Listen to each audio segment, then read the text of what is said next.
adalah cucu dari baginda Nabi besar Muhammad sallallahu alaihi wasallam.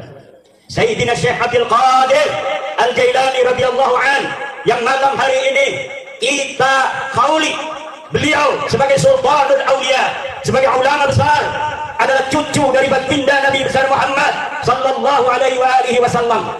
Walaupun dalam sisi silsilah dipermasalahkan oleh para ahli nasab, tetapi itu semua karena apa? Karena baginda Sayyidina Syekh Abdul Qadir Al-Jailani semasa hidupnya tidak pernah mengaku-ngaku sebagai cucu baginda Nabi. Kemudian ketika beliau wafat, maka anak cucunya menulis nasab yang diketahui daripada kakeknya ini, dan diragukan para oleh ahli nasab. Tetapi hari ini, beberapa bulan yang lalu, cucu-cucu beliau yang ada di Syria sudah mengadakan tes DNA, uji DNA, yang menyatakan bahwa betul, terkonfirmasi secara ilmiah bahwa keturunan daripada Sayyidina Syekh Abdul Qadir Al-Jailani radhiyallahu anhu wa quddisa sirruh adalah cucu dari baginda Nabi besar Muhammad sallallahu alaihi wasallam. Tidak ada hadis Nabi, hormatilah keturunanku, tidak ada. Ada itu Habib di dalam ceramahnya, hormatilah keturunanku. Siapa orang yang menolong keturunanku, maka aku akan membalasnya di akhirat. Hadis palsu itu. Pasti hadis palsu. Yakin seyakin-yakinnya. Hanya ada di kitab-kitab Ba'alawi yang begitu. Ada orang yang bilang, "Hei Imaduddin, nanti kamu apakah tidak malu bertemu Rasulullah, telah menafikan, telah menyakiti duriatnya Nabi. Di saat nanti orang-orang akan memohon syafaatnya kanjeng Nabi, engkau tidak akan dilihat kalau engkau menyakiti daripada turunan Nabi.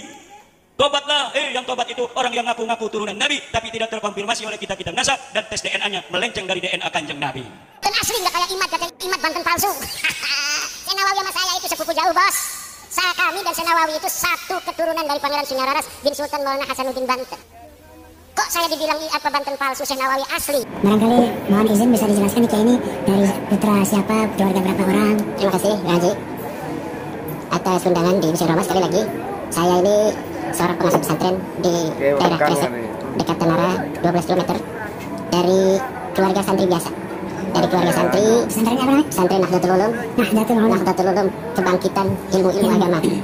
Ya, kita dari, kalau silsilah mungkin masalah nasab ke atas, karena kita lagi membahas nasab orang itu, jadi kurang terlalu apa istilahnya, kalau kita juga mengatakan tentang silsilah kita. Ini bisa barangkali dari ayah beliau, ayah antum. Ya, nggak usah ke nasab-nasab semua.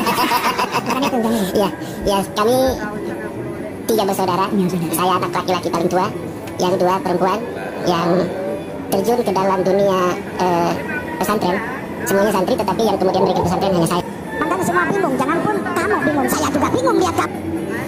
Dan beliau ini selain keluarga besar Banten yang dapat tugas di keluarganya di Jawa Timur, karena Jawa Timur juga keluarga besar kita semua, Pak. Orang Banten itu yang asalnya ke Jawa Timur, ke Surabaya, ke Jogja, ke Cirebon, ke Bandung, ke Sumedang. Jadi semuanya ada ikatan rahim dengan keluarga-keluarga kita setanah Jawa, bahkan se-Indonesia. Karena dalam satu manuskrip dikatakan seluruh raja-raja besar di Nusantara